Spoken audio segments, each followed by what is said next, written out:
12 ফেব্রুয়ারি 2026 তারিখে অনুষ্ঠিত ত্রয়োদশ জাতীয় সংসদ নির্বাচনের ফলাফলের ভিত্তিতে গণপ্রজাতন্ত্রী বাংলাদেশের সংবিধানের 56 অনুচ্ছেদের 3 দফা অনুযায়ী রাষ্ট্রপতি ত্রয়োদশ জাতীয় সংসদের সংখ্যাগরিষ্ঠ সদস্যের আস্থাভাজন সংসদ সদস্য জনাব তারেক রহমানকে গণপ্রজাতন্ত্রী বাংলাদেশ সরকারের প্রধানমন্ত্রী পদে নিয়োগদান করেছেন। আমি এখন নবনিযুক্ত মাননীয় প্রধানমন্ত্রী জনাব তারেক রহমানকে অনুগ্রহপূর্বক রাষ্ট্রপতি মহোদয়ের নিকট প্রধানমন্ত্রী পদের শপথ ও গোপনীয়তার শপথ গ্রহণ করার জন্য সবিনয় অনুরোধ জানাচ্ছি।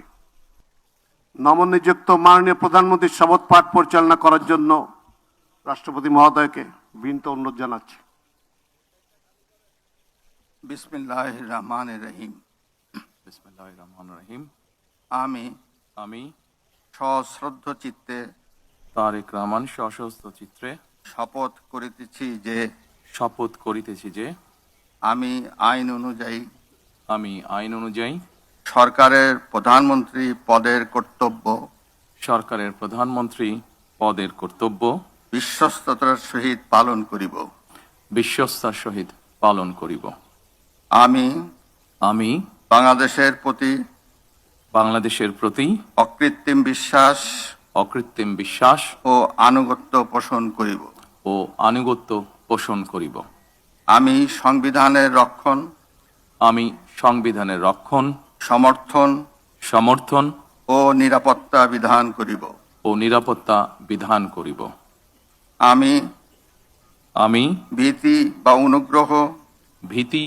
অনুগ্রহ অনুরাগ বা বিরাগের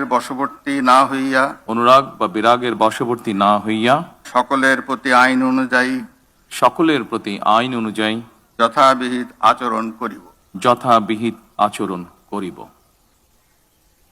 এবার মাননীয় প্রধানমন্ত্রীর গোপনীয়তার শপথ পাঠ পরিচালনা করার জন্য রাষ্ট্রপতি মহোদয়কে বিনীত অনুরোধ জানাচ্ছি।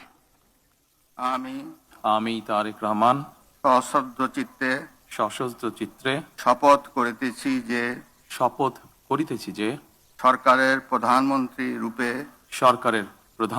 রূপে যে সকল বিষয় আমার বিবেচনার জন্য আনিত